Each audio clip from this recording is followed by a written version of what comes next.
सभी सभा में उपस्थित मित्रों के लिए बहुत बहुत धन्यवाद, बहुत बहुत अभिनंदन। कहाँ से सभा शुरू की जाए?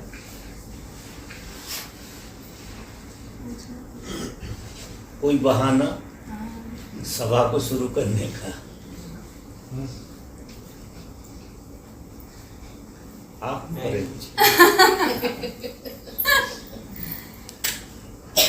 बाबा आप कुछ पूछ रहे हैं? उसों ने कीर्तन के बारे में जो समझा है मेडिटेशन, तो कीर्तन किसे करना चाहिए बाबा? फुल एनर्जी के साथ या खड़े खड़े? क्या बोलते बोले ओशो ने कीर्तन के बारे में बोला है, तो ये कीर्तन कैसे करना चाहिए? खड़े खड़े या फुल एनर्जी के साथ कीर्तन? कीर्तन कैसे किया जाए? खड़े खड़े फुल एनर्जी। हाँ, वो आ गई समझ में।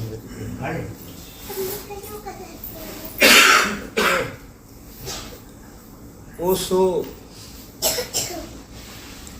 जिस कीर्तन की बात कहते हैं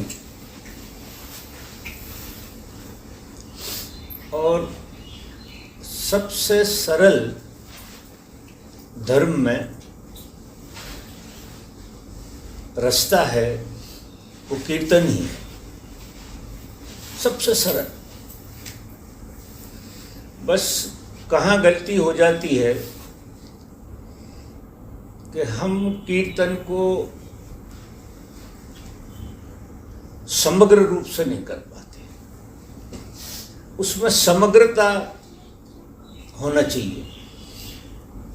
समग्रता किसी चीज में जब होती है जब हम लपट की तरह हो जाते हैं, एक बेब्स हो जाते हैं हम पूरे। जब कभी कोई जीवन में ऐसा खेल आपके होता है तो आपने वो क्षण देखे होंगे कि आप समग्र हो जाते हैं।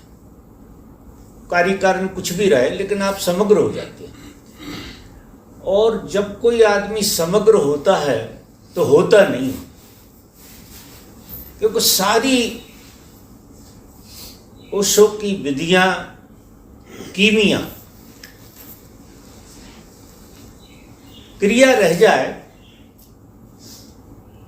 और क्रिया करने वाला खो जाए। और किसी काम को भी आप समग्रता से करेंगे तो ऐसा होता है। क्रिया के साथ जब आप नहीं होते, अकेली क्रिया होती है, तो वो क्रिया अस्तित्व का हिस्सा हो जाती है। आप अस्तित्व से जुड़ जाते हैं, आप अकेले नहीं होते। माने आप व्यक्ति होते ही नहीं, आप समष्टि हो जाते हैं। तो ओशो का बड़ा कीर्तन पे जोर रहा है, बहुत जोर रहा है। और उनने ध्यान की सब विधियों के पीछे कीर्तन रखा था। जब वो स्वयं ध्यान कराते थे तो ध्यान के बाद कीर्तन का संयोग बनाते ही थे, क्योंकि ध्यान लोग करते हैं, एक पहलू है। ध्यान आदमी को बहुत गहरे में समझ देता है। गहरी से गहरी समझ हमें आती है ध्यान से, और जीना आता है कीर्तन से। आप आश्चर्य करें, जो जीना होता है। अब किसी के पास जीने की कला कीर्तन की आ गई हो और समझ आ गई हो ध्यान से, उसके जीवन में सौंदर्य पैदा हो जाता है निश्चित। तो उनका जोर कीर्तन पे बहुत रहा और ध्यान पे भी बहुत रहा। लेकिन बहुत लोगों के लिए सरल विधि कीर्तन है। आप देखो, जब भी कीर्तन में खड़े होते हैं तो आपके बावजूद कुछ आपको होने लगता है जो आपने सोचा ही नहीं होगा। आप बैठे थे तो आपको पता ही नहीं होगा। और जैसे जैसे आप कीर्तन में डूबते हैं, यानी उनका क्या कहना है कि कैसे भी आप लीन हो जाओ, किसी क्रिया में आप जब पूरे तल्लीन हो जाते हैं, टोटल हो जाते हैं, वहाँ व्यक्ति बचता नहीं, और जहाँ व्यक्ति नहीं बचता है वहाँ क्रिया पूरी हो जाती है, बात बिल्कुल पूरी हो जाती है और आप बदल के आते हैं। जब जब भी आप टोटल होंगे आप में बदलाहट आ ही जाएगी, क्योंकि आप अस्तित्व के साथ हो जाते हैं, आप अस्तित्व का हिस्सा हो जाते हैं और अस्तित्व आपको भर देता है। अस्तित्व के पास तो अपार है, हम अस्तित्व के प्रति खुल जाते हैं।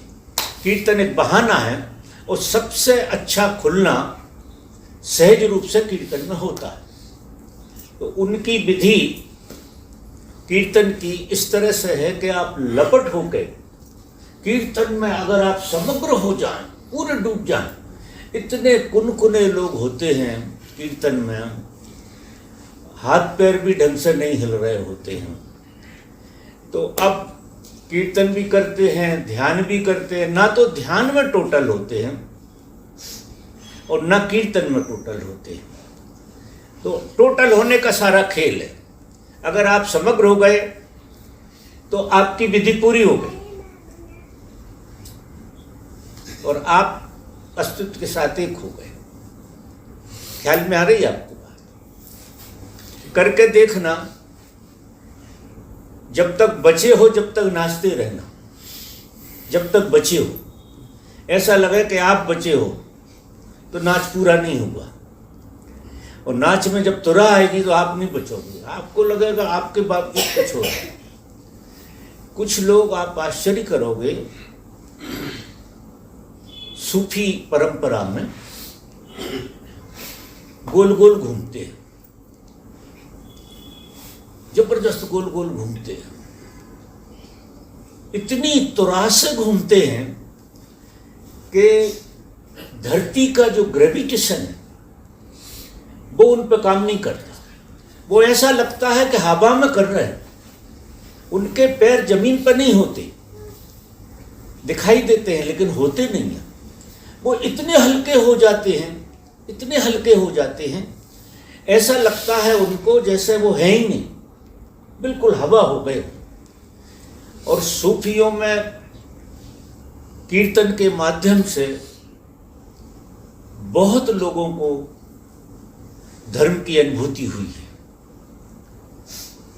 तो कीर्तन की तो बड़ी महिमा है, इसलिए चाहे पहले करो बाद में करो, किसी बातचीत के पहले करो बातचीत के बाद में करो, लेकिन कीर्तन होना जरूरी है, ऐसा हमारा अनुभव है।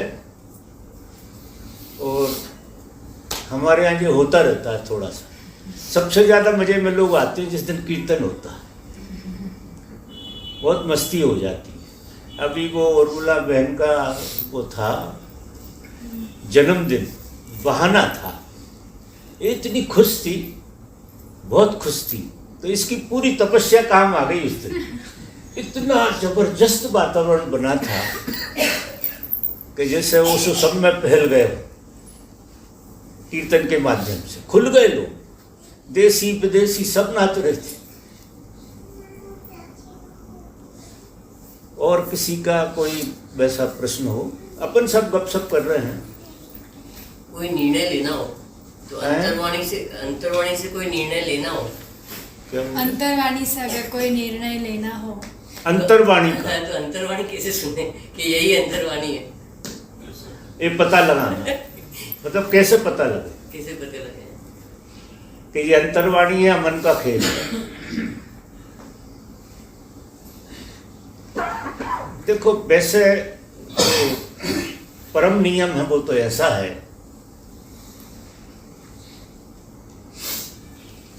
कि इस जगत में, आपके जीवन में जो भी घटना अस्तित्व में आती है, अस्तित्व में, वो घटना अंतर्वाणी से अस्तित्व में आती है। और जो हमारी सोच, विचार, समझ अस्तित्व में नहीं आ पाती, उसे मन का खेल मानना चाहिए। समझने के लिए कह रहा हूं, इस जगत में जो भी चीज अस्तित्व में आ जाती है, हो जाती है, उसे आप ऐसा मानना चाहिए, अंतर्वाणी और सनातन एक ही बात है। ये जो जगत है, ये एक सनातन नियम से चल रहा है, एक शाश्वत नियम उसको चला रहा है। हम सब शाश्वत नियम से चल रहे हैं। बीच में हमारे एक मन है जो द्वंद्व पैदा करता है, मन। लेकिन मन की सोची कोई भी बात अस्तित्व में आती ही नहीं, वो भूल भुलैया, वो पूरा का पूरा ड्रामा। जो घटता है वो सनातन की मर्जी से हो जाता है। जैसे हम और आप यहां बैठे, ये सनातन नियम के अंतर्गत है। इस मूवमेंट में, सनातन नियम में, ये हम सब लोग इकट्ठे हो गए। ये किसी का विचार, भाव, बहाना, लेकिन ये शाश्वत नियम में हो गया। फिर मुझे थोड़ा सा लेट आना हुआ, वो भी उसी नियम में। आप आश्चर्य करें। तो अगर आप जीवन को इस तरह से जिए कि जो हो रहा है,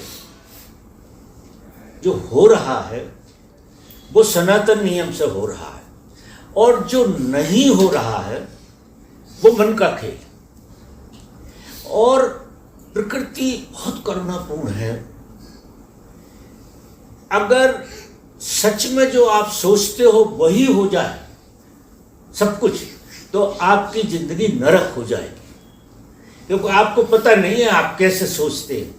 अगर एक डायरी बना लो पूरी, जो आप सोचते हो सच में वो हो जाए, वो तो प्रकृति होने नहीं देती, जो उसकी करुणा, ये आपकी चलने ही नहीं देती। आप तो पता नहीं कौन कौन से उपद्रव करना चाहते, लेकिन प्रकृति जो है तुम्हारी अंतर्वाणी के बाहर जाती नहीं। वो वही करती है जो सच में तुम्हारे भीतर की बात है, तुम्हें जरूरत है। ऐसा भी कहें, तुम्हारी जो जरूरत है उसके हिसाब से प्रकृति। अब हम इतना दिमाग लगा के दिमाग खराब करते रहते हैं और ऊर्जा खराब करते हैं। अगर ये सनातन नियम का थोड़ा सा बोध हो जाए तो आप देखो हमारी ऊर्जा कितनी बचती है, क्योंकि जगत तो चल रहा है जगत के हिसाब से। ये संसार तो सनातन से चल रहा है, जगत के हिसाब से चल रहा है। ऐसे समझो कि उसकी मर्जी से चल रहा है। आप यहाँ बैठे हो, मैं यहाँ बैठे हूँ, ये उसकी मर्जी है। उसकी मर्जी से हम बैठे हैं और बातें कर रहे हैं। जगत तो कुछ ऐसे चल रहा है। अब जो नहीं हुआ है उसके बारे में जो सोच विचार है, जो ड्रामा है, जो प्रकृति ने एक जाल फेंका है, वो हमारा मानसिक रोग है। रोग, उस रोग से हमारी इतनी एनर्जी खराब होती है कि हम जी तो सत्य को रहे हैं। मजा देखिए, बिना सत्य के तो आप जी ही नहीं सकते।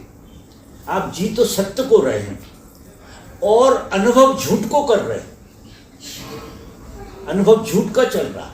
अब झूठ का यूं चल रहा है कि वो इतनी ऊर्जा खा जाता है कि सत्य को जीने का मजा ही नहीं आ पाता। तो ये सूत्र अगर समझ में आ जाए कि जगत पूरा का पूरा हमारे साथ या इनके साथ या इनके साथ गजब का खेल कर रहा है, गजब के नियम से बंधा हुआ है सबके, यानी आपको इतना आश्वस्त होकर जीना है संसार में, इतना आश्वस्त होकर जीना। ये फार्मूला धीरे धीरे पकड़ में आता है। कैसे आता है? जैसे अंतर्वाणी है आपकी। अब अंतर्वाणी पर कमेंट करना बंद कर दो, धैर्य से बैठ जाओ, धैर्य से, कमेंट नहीं। अगर वो धैर्य में बैठने में टिकी रही तो अंतर्वाणी, और नहीं टिक पाई तो मन का खेल। आप जब भी कोई ऐसा लगे कि आपकी अंतर्वाणी से कुछ हो रहा है तो आप चुप हो जाओ, एक 10 मिनट के लिए आंख बंद कर लो और चुप हो जाओ। आप तमाशा देखो, बहुत बढ़िया खेल होता है। 10 मिनट में या तो वो खत्म हो जाएगी, क्योंकि ये मन बहुत दूर तक जाता है। ये खुद कह देता है कि अंतर्वाणी, ये मन कहता है कि मैं ही अंतर्वाणी, और होता होता कुछ नहीं, वो थक थका के लौटता है। तो आप आंख बंद करके बैठेंगे 10 मिनट के लिए, तो वो विचार आपका जो उठा था, अगर सत्य है तो प्रगाढ़ होगा, और झूठ है तो डूब जाएगा। तो आपकी बहुत ऊर्जा बच जाएगी। आप जो इधर उधर की भटकन कर रहे थे वो पूरी की पूरी खत्म हो जाएगी। ऐसा आजमा के देखना आप, और इस नियम के अंतर्गत आपकी सोच को कायम रखना कि अस्तित्व में जो घट रहा है, जो हो रहा है, वो सनातन नियम के बाहर हो ही नहीं सकता। बड़ा खेल है, उसके बाहर हम कैसे जा सकते हैं? आप किसी गर्भ में हैं, गर्भ में आप कुछ भी हाथ पैर फेंकते रहो, लेकिन गर्भ की प्रक्रिया तो गर्भ के साथ ही होगी। अब आप गर्भ में हैं तो 9 महीना में पूरे होने वाले हैं आप, ऐसी प्रकृति की व्यवस्था है। वो गर्भ में आप कॉन्शियस हो जाएं कि हम तो 3 दिन में ही पैदा होना चाहते हैं, तो आप उपद्रव करोगे कि नहीं? आप कितने उपद्रव हो जाएंगे? हाथ पैर फेंकोगे कि 3 महीना में आपको पूरा होना, 3 दिन में ही पूरा होना, मन तो ऐसा कहता है। अगर आपका बोध गर्भ में भी काम करता होता, अच्छा है कि करता नहीं, वहाँ विचार नहीं होते हैं, बस सिर्फ अस्तित्व की प्रक्रिया होती है। और अस्तित्व की प्रक्रिया इतनी सुनियोजित ढंग से होती है। इससे आप समझो, इससे आप समझो कि आपके कान जहाँ लगना चाहिए वहीं लगे हैं, आंखें यहाँ होना चाहिए, अरे भाई इधर भी हो जाती। लेकिन देखो आप करिश्मा, अब करिश्मा देखो जी कैसे हो रहा है।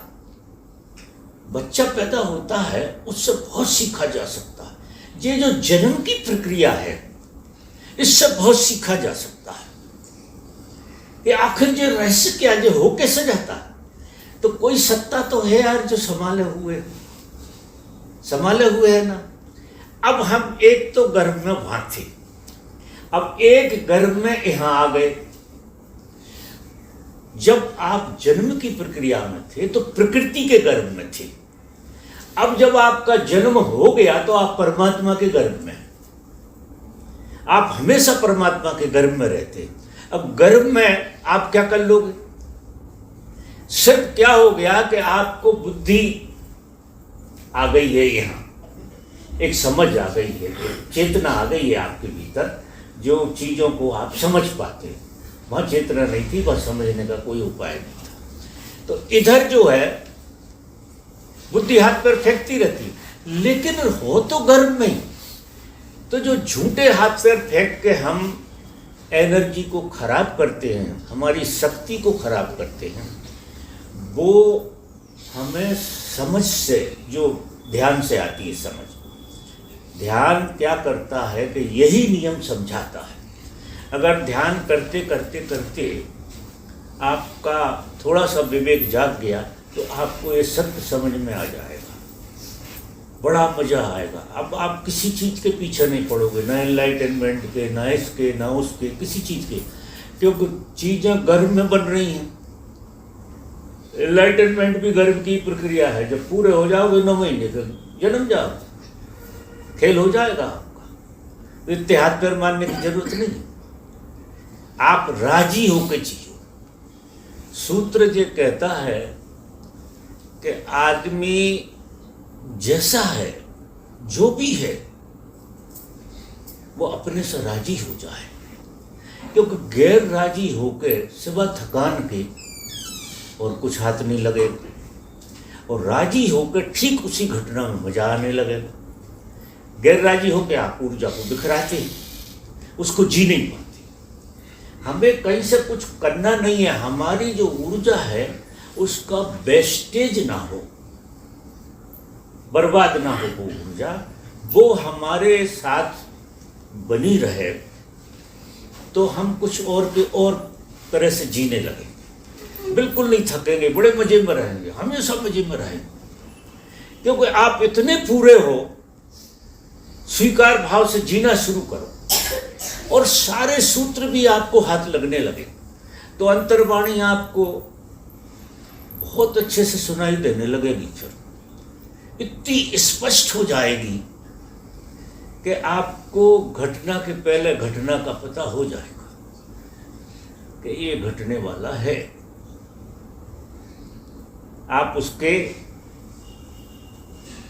बाहर से खड़े होकर देखो तो घटना फिर कोई भी घट रही हो, आपके बावजूद घट रही है तो देखोगे ही, और क्या करोगे? साक्षी रहोगे और क्या करोगे? कर तो कुछ सकते नहीं, घट रही है बस, क्योंकि इस जगत में सब कुछ हो रहा है, सारा जगत होने से बना हुआ है। आप देखो, पेड़ों में हो रहा है, पशुओं में हो रहा है, पक्षियों में हो रहा है, सब में हो रहा है। ये जगत पूरा बीइंग में है, डूइंग में नहीं है, बीइंग में, होने में है। तो हम फिर एक सूत्र बताते हैं कि राजी होकर अपने होने में जीने की कला सीख लो। राजी रहो अपने से और ज़्यादा से ज़्यादा अपने होने को जीने लो, तो आप गर्व के बहुत करीब अनुभव करेंगे। आप ऐसा लगेगा जैसे आप में सुरक्षा कवच लगा, और ये सुरक्षा कवच न लगा हो तो देखो ये दुनिया इतना उपद्रव है, हजारों गाड़ियां चल रही हैं, ये मरने में देर लगती है, मिटने में हजार उपाय हैं उसके, हजार, लेकिन आपके ऊपर कोई घेरा बना हुआ है। अस्तित्व आपको उतने दिन तक रखना चाहता है, क्योंकि अस्तित्व सबके साथ खेल रहा है, आपके साथ भी खेल रहा है, सभी के साथ खेल रहा है। उसका खेल जब तक पूरा नहीं होगा, जब तक आप रहोगे, कहीं नहीं जा सकते हो। खेल तो वो रहा, हमें लग रहा हम खेल रहे हैं। ये जो जगत बनाया उसने खेल के लिए बनाया है। अब लोग पूछते हैं कि परमात्मा क्या जरूरत पड़ी, ये संसार क्यों बनाया?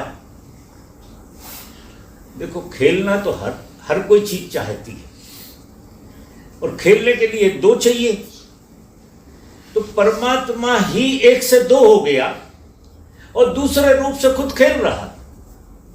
अब रूप जो है ना, सेल्फ कॉन्शियस हो गया कोई अलग तरह से, व्यक्ति की तरह से, पति की तरह से, पता नहीं कौन कौन सी तरह से कॉन्शियस होता चला जाता है, और फिर पीड़ा भोगता है। देखो, पति होने में जब तुम कॉन्शियस हुए, अंदाज लगाओ वहां से पीड़ाएं शुरू हो गई कि नहीं? वहीं से शुरू हुई। अगर आप इसमें कॉन्शियस नहीं होते और ऐसे थे, तब दुनिया कितनी अच्छी लगती थी, सब खुले थे, क्योंकि पति थे ही नहीं, तो कितना अच्छा लगता था।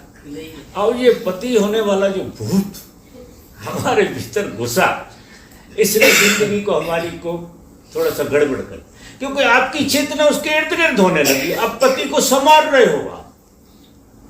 हम क्या करते हैं, पत्नी के सामने पति को संभालने का आयोजन करते रहते हैं, ऐसा ही वो करती है सारा। अब इतना एक झूठ तुम्हारा पति होना, फिर उसे संभालना कि मेरी प्रेस्टेज है, मेरा ये है, मेरा वो है, ये इतनी फालतू की बातें हैं जिसके कारण हम अपनी एनर्जी खराब करते हैं। वो नियम आप मान लो अस्तित्व वाला, तो फिर आप अस्तित्व से प्रेम कर रहे, पत्नी से नहीं, फिर अस्तित्व से प्रेम कर रहे हैं। आप भी अस्तित्व हो और पत्नी भी अस्तित्व है, तो पत्नी सब कहने के लिए, लेकिन वो अस्तित्व है। और प्रेम अस्तित्व से हो सकता है, व्यक्ति से नहीं।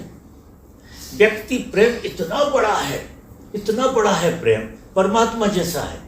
और प्रेम क्या अकेले व्यक्ति से सीमित रह सकता है? जब तक कोई व्यक्ति अस्तित्व की तरह ना होने लगे, तब तक आपका प्रेम नहीं घटता। आप भी अस्तित्व की तरह होने लगे तो आपको सबसे प्रेम हट जाएगा। सब तरफ आपको व्यक्ति नहीं दिखेंगे, अस्तित्व दिखेगा। आप अस्तित्व को देखेंगे सब तरफ, व्यक्ति गायब रहेगा। और अस्तित्व का तो बड़ा खेल, शायद अस्तित्व सबसे आप समझ रहे हो मैं क्या सारा करता हूँ। तो उस तरह से जिए और अंतर्वाणी को फिर सुनिए जरा ढंग से। तो अंतर्वाणी को सुन ले। एक प्रश्न और है। अच्छा, अब भी बचा है प्रश्न। किसको बचा है भाई मेरे? क्योंकि अंतर्वाणी सुन ली और बाद में उसके ऊपर जो कर्म करने हैं तो वो साहस हो गया, तो वो साहस वही साहस है। क्या बोले? अंतर जोर से हाँ, जोर से, थोड़े कानों में कमजोरी है। तो जो अंतर्वाणी हमने सुन ली हम्म। और अंतर्वाणी सुनने के बाद अगर हम लोग ध्यान करते हैं तो ध्यान?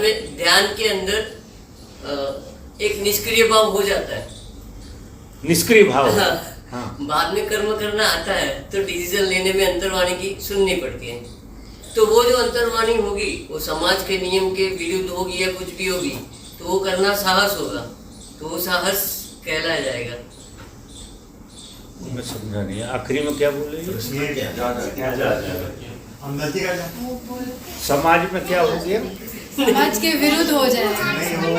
अंदर की बात एकदम हाँ बोलिए। प्रैक्टिकल अगर मैं अंतर्वाणी सुन रहा हूँ, अंतर्वाणी सुनने के बाद जो कर्म करने का मन हुआ और वो समाज के विरुद्ध होगा तो वो करने के लिए साहस करना पड़ेगा। करना नहीं पड़ेगा। हो जाएगा। अगर अगर सच में जरूरत है तो हो जाएगा। ये करने की जो बात है ना, यही दुखदाई। तो वहां पर ही चॉइस करने के लिए अंतर्वाणी सुननी चाहिए। वही तो मैं ये कह रहा हूँ कि जो सनातन के हिसाब से है वो हो जाएगा, और सनातन के हिसाब से नहीं है वो होएगा ही नहीं, वो घटना घटेगी नहीं। थोड़ी बड़ी बात है, समझ में नहीं आ रही। और दूसरी बात, आप समाज की और इसकी उसकी बात, सारा खेल अस्तित्व का, समाज है कहाँ? उसे तोड़ के क्यों देख रहे? अब ये मन का खेल है, तोड़ के देख, क्योंकि देखने में ही भूल हो रही है, तो ये मन का खेल है। और फिर उधर तुम कर्म कर भी दो, देखो मैं बताऊं, कर भी दो, कर्म हो भी गया, लेकिन कुछ परिणाम नहीं आने वाले। कैसे कर्म करते हो? मैं बहुत एक परम सूत्र कहता हूँ बहुत पहले से लोगों को, वो ये है कि आप या मैं या कोई भी इस जगत में, कड़वा है थोड़ा मेरा ये सूत्र, लेकिन बिल्कुल सत्य के करीब है।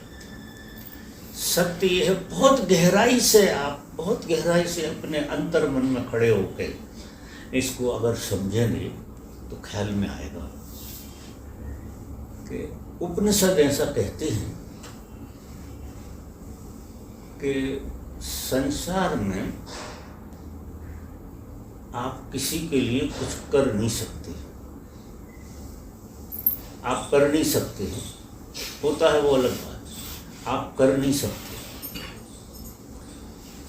आप जो भी करेंगे, जो भी आपके सुख के लिए करेंगे, आप दूसरे के लिए करेंगे, ऐसा समझ के आपका अहंकार पोषित होता है। अहंकार का जन्म कहाँ से होता है? जो हम अहंकार की बात करते रहते, तो अहंकार की जो रीढ़ है वो कहाँ से होती है? बड़ी झूठ से इसकी रीढ़ खड़ी होती है। अहंकार के हमें विज्ञान को थोड़ा सा समझना कि हम करते तो हैं हमारे सुख के लिए, हमारी खुशी के लिए, और कहते हैं कि इनकी खुशी के लिए किया। अब इनकी खुशी के लिए किया है आपने, तो आपको इनसे अपेक्षा हो गई, क्योंकि इनकी खुशी के लिए किया आपने। अब वो अपेक्षा पूरी नहीं हुई तो आपको तकलीफ हो गई कि नहीं? तो गलती कहाँ हुई? आपने उनको कुछ किया ही नहीं था, ये भ्रम था आपका। अगर किया होता, सच में तुमसे हुआ होता, तो अपेक्षा नहीं होती, और अपेक्षा नहीं होती तो पीड़ा नहीं होती। अगर अपेक्षा नहीं है तो हम कहीं दुखी हो सकते संसार में? तो सूत्र जो कहता है कि हम किसी के लिए कुछ कर नहीं सकते, क्योंकि जिस ढंग का अस्तित्व बना है, जिस ढंग का हमें लगता है कि हम इसको करते हैं, बच्चों को करते हैं, पत्नी को करते हैं, पड़ोसियों को करते हैं, ये सारा का सारा अहंकार का ड्रामा है पूरा। अगर आप ऐसा समझते और अगर ऐसा होता है तो अस्तित्व का खेल। बात समझना भाई, अगर ऐसा होता है आपके बावजूद, जो भी होता है आपके बावजूद होता है, तब तो मानो कि अस्तित्व का खेल है, तो वहां अपेक्षा नहीं होगी। और अगर आप कह रहे हो कि आप करते हो तो अहंकार का जन्म हो गया, तो वो करना जो है ना विषादपूर्ण हो गया। जो क्रिया घटी उससे आपको एक विषाद में ले गई वो क्रिया, कि आपके अंदर अहंकार जो है ना वो पैदा हुआ। अहंकार ऐसे ही पैदा होता है, झूठ से पैदा होता है, क्योंकि ये बिल्कुल झूठी बात। अब ये तो एक पहलू हो गया कि आप किसी के लिए कुछ कर नहीं सकते। ये बात बहुत गहरे से आत्मा से अगर आप ईमानदारी से अभी देखो तो आपने सच में किसी के लिए कुछ किया है या आपके सुख के लिए किया? चाहे बेटे को किया हो, चाहे पत्नी को किया हो, चाहे परिवार को किया, जिस चीज में आपके अहंकार को सुख मिलता है, समझना बात, आपके अहंकार को जिस चीज में सुख मिलता है आप वो करते हैं। और आपके अहंकार को सुख ना मिले तो आप कुछ नहीं करें, हाथ नहीं लगाएं, चाहे कितने प्रेमी कोई भी हो। सुख मिलना चाहिए आपके अहंकार को, तो ही आप करेंगे, क्योंकि करने की प्रक्रिया अहंकार से प्रेरित होती है।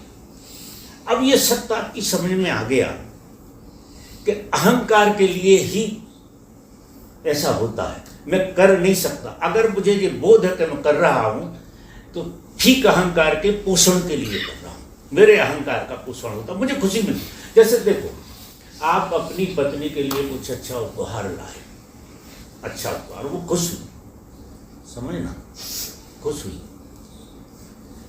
आपको क्या हुआ उसे खुशी देखकर? मजा आया कि? और जब उसने वो उपहार खोला और उसके अनुरूप नहीं था तो उसने ये कहा कि ये क्या उठा लाए, फिर क्या हुआ? दुख हुआ ना? बिल्कुल दुख होगा, क्यों नहीं होगा? वो ये कहेगी कि कचरा क्या उठा लाए, तो फिर जो है आपको तकलीफ हो जाएगी।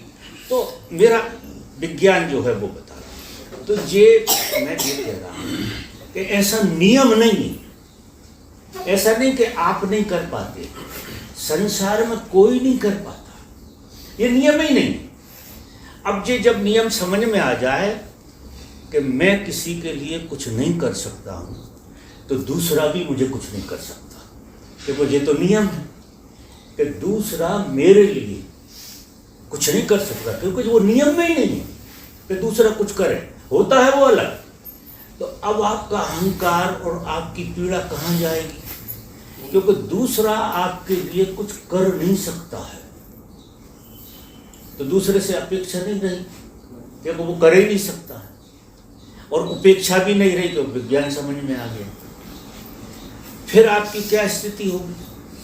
जब दूसरा हमको कुछ नहीं कर सकता है और हम किसी को कुछ नहीं कर सकते हैं, होता है वो अलग बात है, लेकिन हम जान कर नहीं कर सकते, मतलब इसका मजा लेने नहीं कर सकते। अहंकार जो मजा लेता है, फिर दूसरा भी आपको जो भी करता है वो उसके सुख के लिए करता है। ऐसा उपनिषद के ऋषि कहते हैं, याज्ञवल्क्य ऋषि ने कहा है। उनकी पत्नी से उन्होंने कहा कि अब समय हो गया है, बहुत सटपट थी उनके पास, 2 पत्नियां थीं उनकी, याज्ञवल्क्य ऋषि, एक मैत्रेयी और एक कैकेयी। तो उन्होंने कहा कि ये सटपट का बंटवारा हो जाना चाहिए और मैं तो अब जा रहा हूँ और मुझे अब इसमें कुछ रस नहीं। तो जो कैकेयी थी वो कहने लगी, मेरा हिसाब किताब कर जाओ, चले जाओ, ये साम्राज्य जो है ना मेरे हवाले कर जाओ आधा और चले जाओ। तो हाँ बिल्कुल, मैं तो कह ही रहा हूँ कि कर लो आप। फिर उनने मैत्रेयी से पूछा। मैत्रेयी कहने लगी कि जब आपको सारे जीवन इसमें कुछ नहीं मिला तो ये उपद्रव मुझे छोड़कर क्यों जा रहे हैं?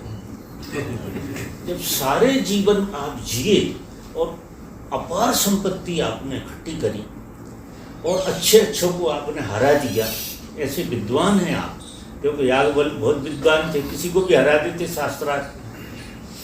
जब ये सारे खेल में आपको नहीं अच्छा लगा तो मुझे जो उपद्रव क्यों छोड़ के जाते हो? तो वो कहने लगी कि मैं भी साथ चलूंगी। फिर याज्ञवल्क्य ने ये सूत्र कहे कि देखो, मैंने ऐसा किया ये सिर्फ भ्रमणा है। मैंने जो किया मेरे अहंकार के पोषण के लिए किया, तुम्हारे लिए कुछ नहीं किया। लाखों कमाओ, करोड़ों कमाओ, सब अहंकार के पोषण के लिए किया। कहो कि बच्चों कर रहे हैं, कहो कि जैसे देखो, मैं दूसरा उदाहरण दूं कि आपका बेटा आपने पढ़ाया लिखाया, पढ़ लिख गया, बड़ा हो गया, नौकरी पर लग गया। आपने बड़ी मेहनत करी, लोन ले लेके पैसे लगाए और पढ़ाया। फिर उसकी शादी हो गई, वो भी बाप बन गया। अब वो बाप जब बन गया तो उसने आपकी तरफ ध्यान देना कम कर दिया। पत्नी की तरफ ज़्यादा देगा, बच्चे की तरफ ज़्यादा ध्यान देगा। और जब बिल्कुल ही ध्यान नहीं देगा तो आपको कैसा लगेगा? आपको लगेगा कैसा? आपको अच्छा लगेगा? नहीं लगेगा। आप क्या कहोगे कि मैंने सारी जिंदगी तेरे को लगा दी दाव पे, कर्ज ले लेके, और तू मुझे बाप ही नहीं समझ रहा ठीक से। क्योंकि मजा क्या था कि बेटा जब तक बाप होने का मजा दे रहा था, उसने किया कुछ नहीं है बेचारे, बाप होने का मजा देना बंद कर दिया। जब तक वो बाप होने का मजा दे रहा था बहुत अच्छा लगता था, आप सब कुछ कर रहे थे उसके लिए, तो बाप होने के मजे के लिए कर रहे थे। समझ रहे मेरी बात? बाप होने का, क्योंकि बाप होना अहंकार है, बाप होना अहंकार, अहंकार के लिए आप कर रहे थे सब कुछ, और ऐसा मान रहे थे कि इसके लिए कर रहे हैं। उसने ध्यान देना बंद कर दिया और बात बदल गई। आपको जो लगा मेरी जिंदगी मैंने पूरी दाव पर लगा दी, और ये देखता तक नहीं है मुझे ठीक से, 2 मिनट नहीं है इसके मेरे पास बैठने। ऐसा भरोसा होता है? अभी शायद आपकी उम्र में आगे जाते हो, लेकिन ऐसा होता है। नहीं होता। नियम ये है कि वो बाप बन गया तो उसे बाप होने का मजा आने लगा। अब बेटे होने की बात तो खत्म, जिसे बाप होने का मजा आने लगा वो यार बाप होने का मजा नहीं दिला पाएगा, वो बात खत्म हो जाएगी कि नहीं? तो आपको पीड़ा हो। तो मेरा निवेदन सबसे क्या है कि किसी से कोई अपेक्षा मत करो, अपेक्षा मत करो। इस जगत में कोई किसी के लिए सुखी नहीं कर सकता, कोई नहीं कर सकता है, कोई उपाय नहीं है, क्योंकि सुख जो है तुम्हारा स्वभाव है। कोई कैसे सुखी कर सकता है? सुख तुम्हारा स्वभाव तुमसे निकलता, तो ऐसा लगता है तुम हमें सुखी करो, हम तुम्हें सुखी करें, ये नियम ही नहीं है सुखी करने। हाँ, होता हो तुमसे, तुम उबर खिलो और तुमसे कोई सुखी हो जाए, वो अलग बात है, लेकिन इस तरह से तो नहीं हो पाए। तो जो समाज है, जो दुनिया है, ये एक झूठ के ढर्रे को जीती है। अगर ये सच को जीती है तो दुखी क्यों है? घर में दुख क्यों है लोगों के? अगर जैसा वो मानते हैं कि हम जिस नियम को जीते हैं वही सत्य है, तो फिर दुख नहीं होना चाहिए, आनंद होना चाहिए कि नहीं? लेकिन जीवन में तो दुख है, सभी लोगों के जीवन में दुख फंसा हुआ है, क्योंकि जिस नियम को वो मान रहे हैं वो नियम सत्य नहीं है। वो सत्य और सुख लगा हुआ है।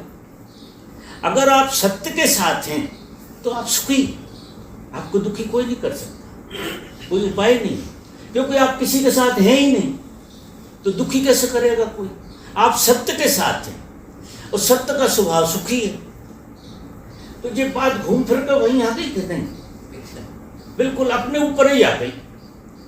तो हम जितना ज्यादा अपने को संभालें, जितना ज्यादा, और आपके मौज में कोई काम किसी के लिए आप करें, आपकी मौज करें, उससे अपेक्षा नहीं। दो तरह की बातें, एक तो मुझे इनसे रिस्पॉन्स मिले तो मैं सुखी हूं, एक मुझे करने में मजा आए, खुद को, समझ रहे, आपको करने में मजा आए कि मेरी पत्नी सुखी रहे, आपको करने में मजा आए, दिखाने में नहीं, जताने में नहीं। और वो कुछ भी कहे, लेकिन आपने तो आपका खेल किया, समझ रहे। आप फिर संसार को इस तरह से जियो, संसार बहुत सुंदर है। इस फार्मूले से जो लोग जीते हैं वो अपेक्षा शून्य होते हैं दूसरे से। अब जब आप इतने ओवरफ्लो, आप पे इतना पैसा है और 10 रुपये आपने दान कर दिए, तो वो आपकी खुशी होगी, बिल्कुल खुशी होगी। आप 10 रुपया दोगे तो देने का मजा लो।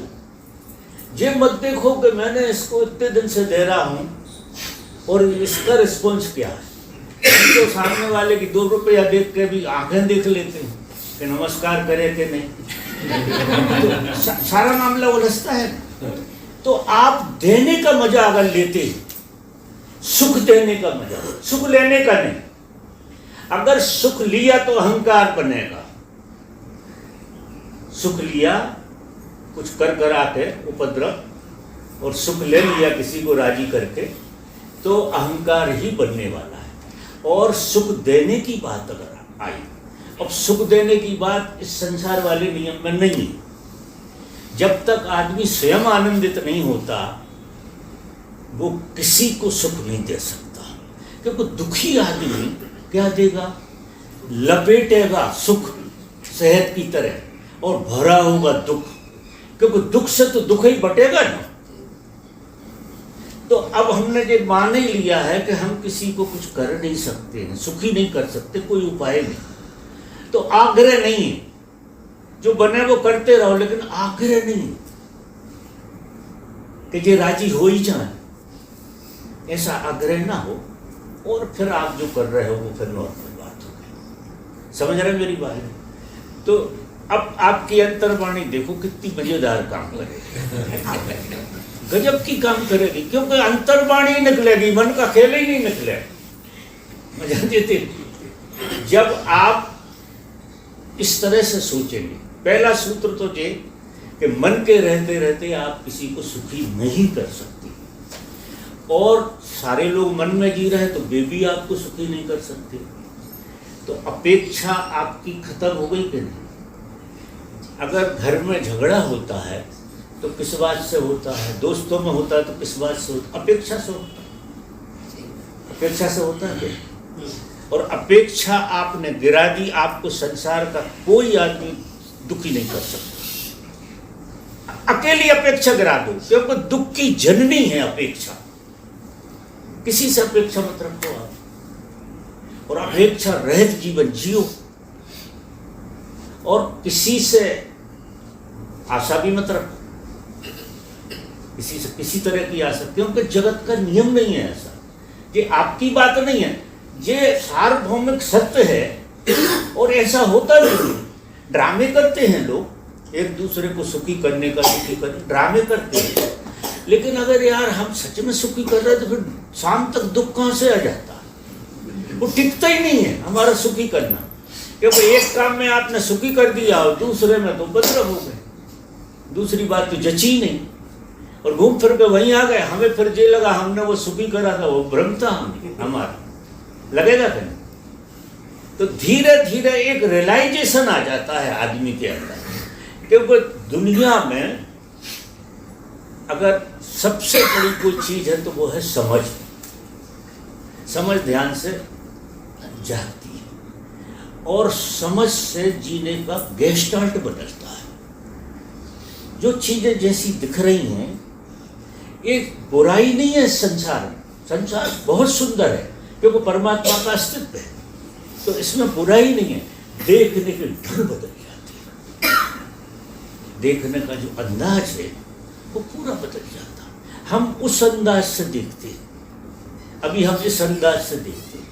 इस अंदाज से अगर आप देखोगे तो काम नहीं होने वाला है, खटर पटर होने वाली। और इस अंदाज में तो जो भी करो वो फैले ही होने वाले हो। तो आखिरी में हम देखते हैं कि आप पत्नी के साथ 70 साल रहे, 80 साल रहे या बेटे के साल रहे, आखिरी रिजल्ट में फेल निकलो, ना अच्छे पति हो पाए ना अच्छे बाप हो पाए।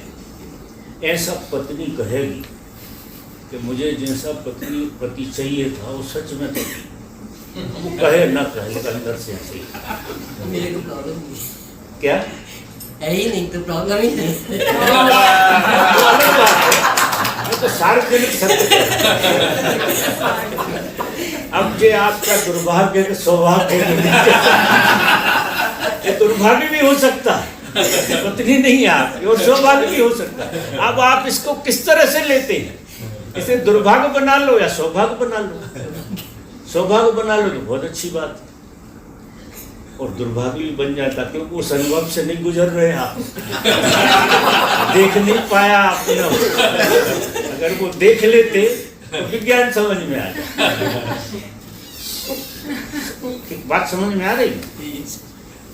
और पत्नी तो है ही नहीं।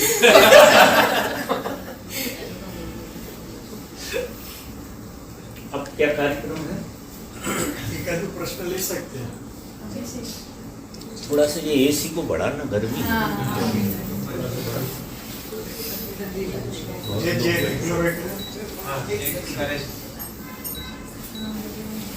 ये तो मैंने बात कही, आप पूछ रहे थे, मैंने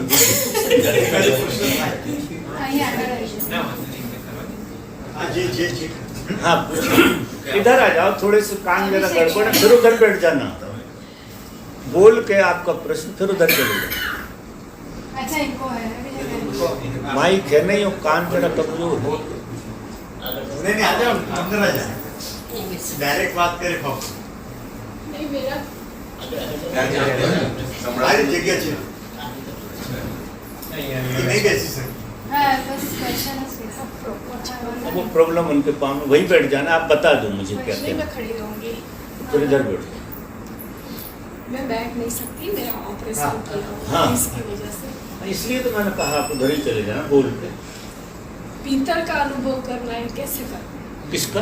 पीतल का अनुभव वो ध्यान तो करते हैं, लेकिन इसकी अनुभूति कैसी होती है मेरे लिए, मुझे मतलब आपको पीछे का अनुभव करना। नहीं पीछे नहीं, भीतर का भीतर का अनुभव भीतर का भीतर का अनुभव करना है, और अनुभूति कैसे हो हाँ उसकी। हाँ बैठो, उधर ही बैठ जाओ।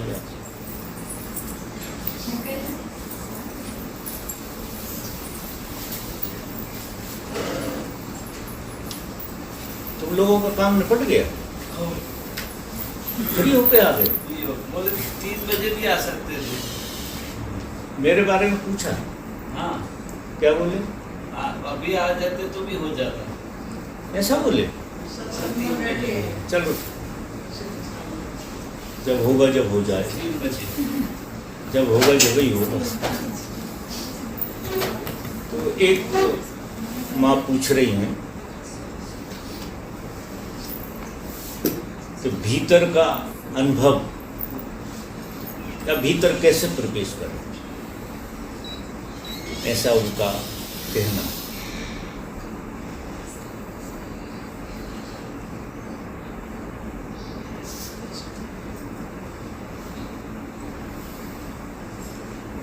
ध्यान में लोग बहुत प्रयास करते हैं कि भीतर कैसे पहुंचे।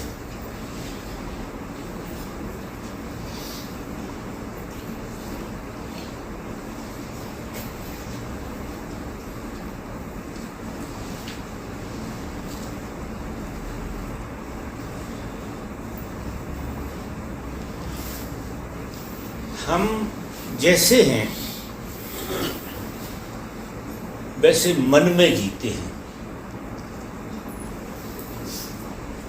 और मन एक स्वप्न है। मन, या यूँ कहो कि स्वप्न को पैदा करने की जो सत्ता है वो मन की है। वही मन है जो स्वप्न पैदा करता है। सपने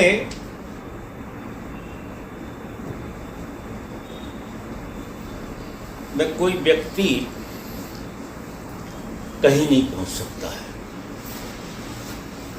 अब आप एक स्वप्न ये भी देख रहे हैं कि भीतर कैसे पहुंचे, खड़े स्वप्न में हैं, और स्वप्न में खड़े होके आप भीतर जाने का भी स्वप्न तैयार कर सकते हैं।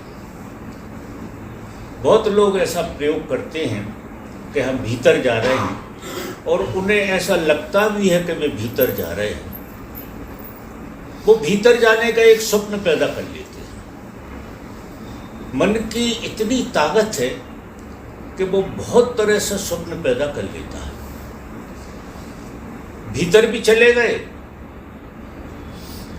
और ऐसा लगने लगा कि भीतर पहुंच गए, और जब बाहर आए तो जीवन में जरा भी परिणाम नहीं आया।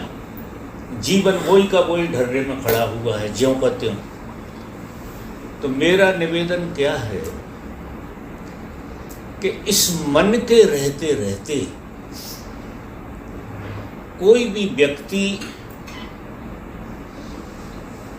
किसी भी साधना में नहीं पहुंच सकता है। तो हम प्रश्न पूछ रहे हैं कि भीतर कैसे जाएं, मन के रहते रहते। ये प्रश्न जो है थोड़ा अलग हो गया। मन के रहते रहते कोई भी आदमी भीतर जा नहीं सकता है, कोई उपाय नहीं है, क्योंकि मन का खेल है बाहर ले जाना। वो स्वप्न दिखाता है। आप प्रश्न ये होना चाहिए कि मन से कैसे मुक्त हो। अब जैसे ही आप मन से मुक्त होंगे आप भीतर पहुंच जाएंगे, क्योंकि आप तो स्वभाव से भीतर हो ही, बाहर हो कहां। सिर्फ आप मन से बाहर होने का स्वप्न देख रहे हैं और बाहर की सारी चीजों को पकड़ के बैठ गए मन के द्वारा। आपने देखा होगा कि आप रात में गहरी नींद सोते हैं तो उस समय आप बिल्कुल बाहर, भीतर होते ही नहीं, आप बाहर होते हैं। शरीर सोता है और आप बाहर होते हैं। आप पता नहीं कहाँ घूम रहे हैं, किससे मिल रहे हैं, किससे बातचीत कर रहे हैं, इससे कर रहे हैं, उससे कर रहे हैं। तो हमेशा हम बाहर ही रहते हैं। रात में सोते में भी बाहर रहते हैं जब हम स्वप्न देखते हैं। तो साधक को ये ख्याल आना चाहिए, ये जिज्ञासा पैदा होना चाहिए कि मन से मुक्त कैसे हुआ जाए। अब मन से मुक्त होने की बात भी पूछ रहा मन, पूछ तो मन ही रहा कि मन से मुक्त कैसे हुआ जाए। बड़ा मुश्किल मामला है। जिससे मुक्त होना है वही प्रश्न पूछ रहा, तो भी दिक्कत रहेगी। तो फिर क्या करना पड़ता है? हमें गुरु की शरण में जाना पड़ता है। ऐसा कोई जो मन से मुक्त हो। सारे उपनिषद के ऋषि जो हुए हैं वो मन से मुक्त हुए। कृष्ण हुए, राम हुए, महावीर हुए, बुद्ध रहे, ये मन से मुक्त हुए। ओशो रहे। हमको इनकी वाणी को ठीक से सुनना है। निश्चित ही हम अपने मन से सुनेंगे और मन के अर्थ लगाएंगे, लेकिन इनकी वाणी में एक जादू क्या होता है। जब इनको हम सुनते हैं, सुनते हैं, सुनते हैं, सुनते रहते हैं, हमारा मन कमजोर होने लगता है, स्वप्न देखना बंद करने लगता है। और अगर आप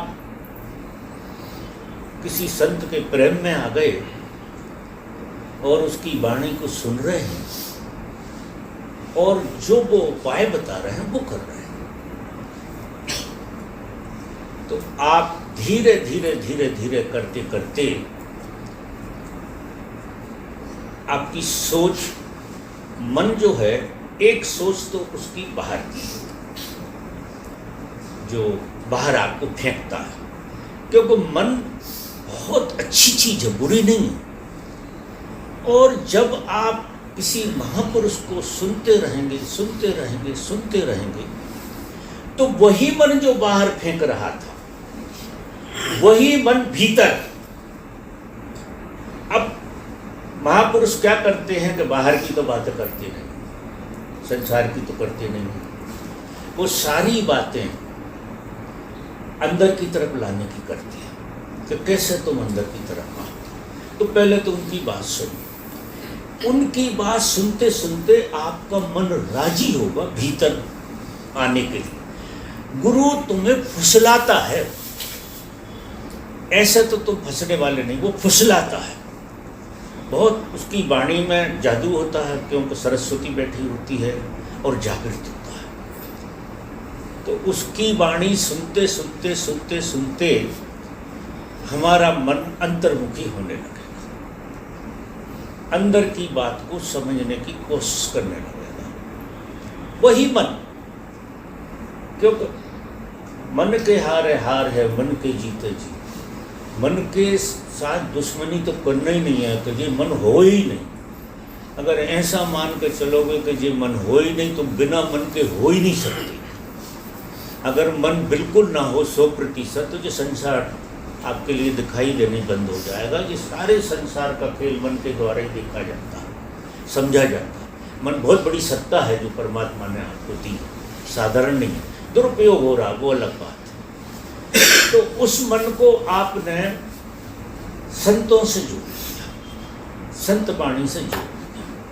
संत वाणी से वो मन धीरे धीरे अपनी जो आदत है वो पलट लेगा, वो इस तरह पाएगा। स्वप्न वाला मन कभी भीतर नहीं आ सकता है। और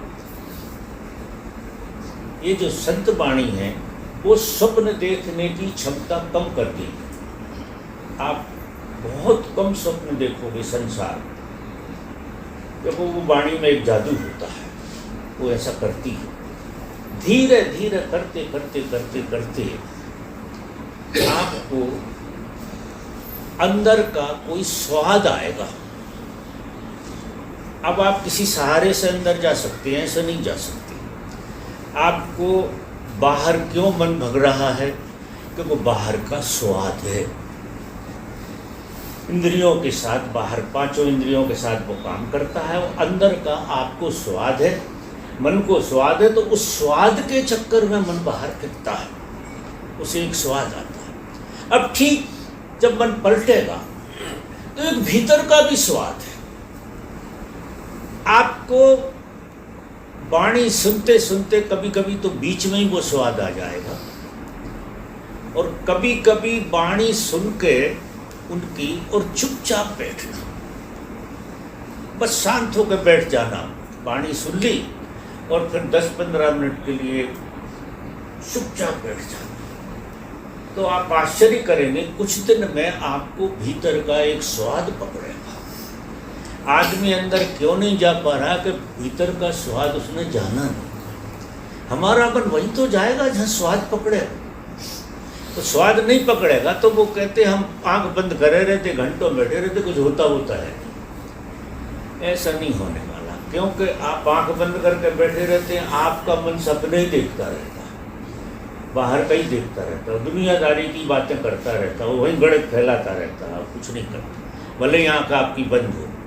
तो मेरा निवेदन है कि जो संत वाणी और भगवान ने जो जागृत वाणी का उपयोग किया है, अद्भुत अद्भुत करिश्मा है जी। यानी इनकी वाणी को अगर हम ठीक से सुनने लगे तो हमारा मन धीरे धीरे धीरे धीरे करके गेस्टाल्ट बदल गया, क्योंकि है गेस्टाल्ट बदलने का खेल। एक गेस्टाल्ट से वो संसार को जी रहा है और एक गेस्टाल्ट से वो अपने भीतर जिएगा, अपनी आत्मा की तरफ जाएंगे। तो जैसे ही धीरे धीरे आपका स्वाद बढ़ेगा, आपको भीतर जाने में डर नहीं लगेगा, क्योंकि आप अगर आपको सीधा भीतर पहुंचा दिया जाए तो भयंकर अंधकार है, अभी पागल हो जाओगे आप। अगर सीधा भीतर भेज दिया जाए तो अंधकार के अलावा कुछ नहीं है मन के लिए। जो मन हम लिए हुए हैं, इस मन से तो अंधकार के अलावा कुछ मिलता नहीं, इसलिए सब लोग भीतर जाने से डरते भी और जा भी नहीं पाते। तो आप जब स्वाद में जाओगे, कोई सहारा चाहिए, वो सहारा आपको धीरे धीरे धीरे धीरे यहाँ से काटता जाएगा और धीरे धीरे यहाँ बैठता जाएगा। और मन एक बार आपकी चेतना को भीतर उतार दे, फिर मन का काम पूरा हो जाता है। अब फिर मन के पास बहुत अच्छी केमिस्ट्री बन जाती है, काम पूरा हो जाता है वो। और इस स्वाद को लेकर जब मन बाहर जाएगा तो क्या करेगा, इस स्वाद की बात करेगा।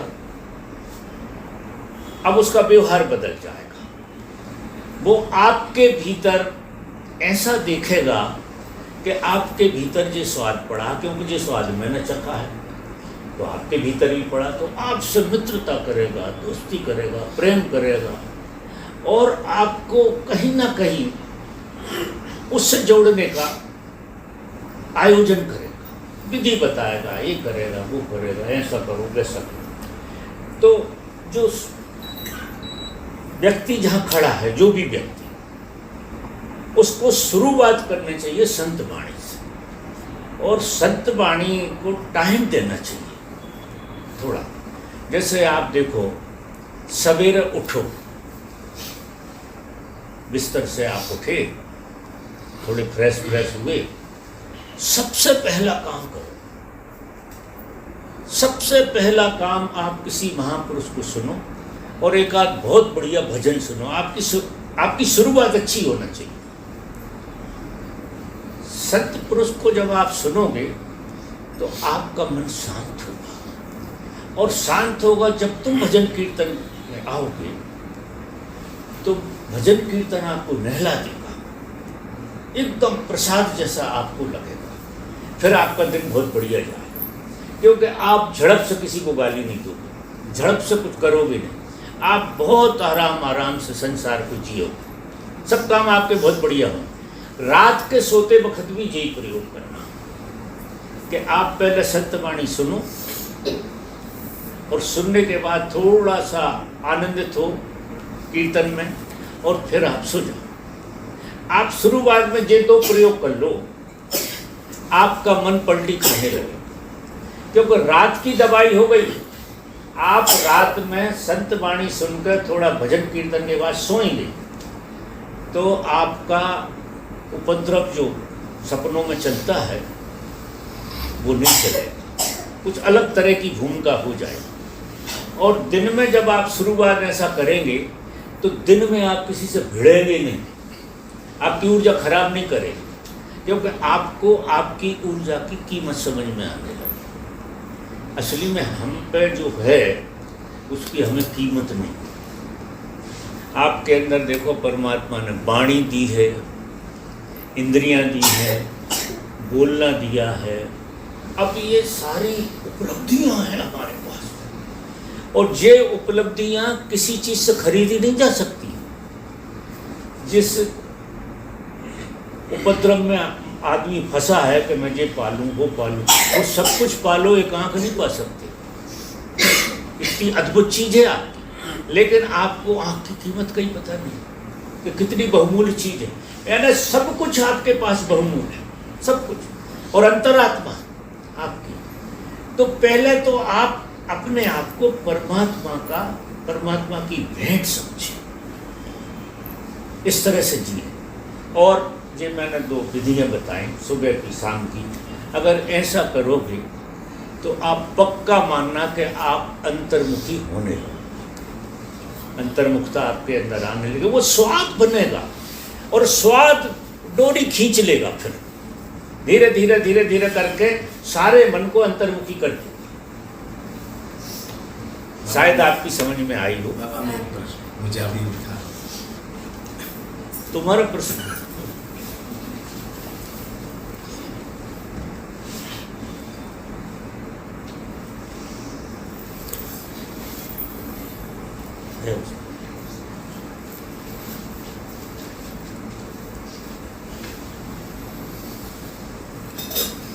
बाबा, द्वैत जगत से अद्वैत में प्रवेश की साधना बताएं।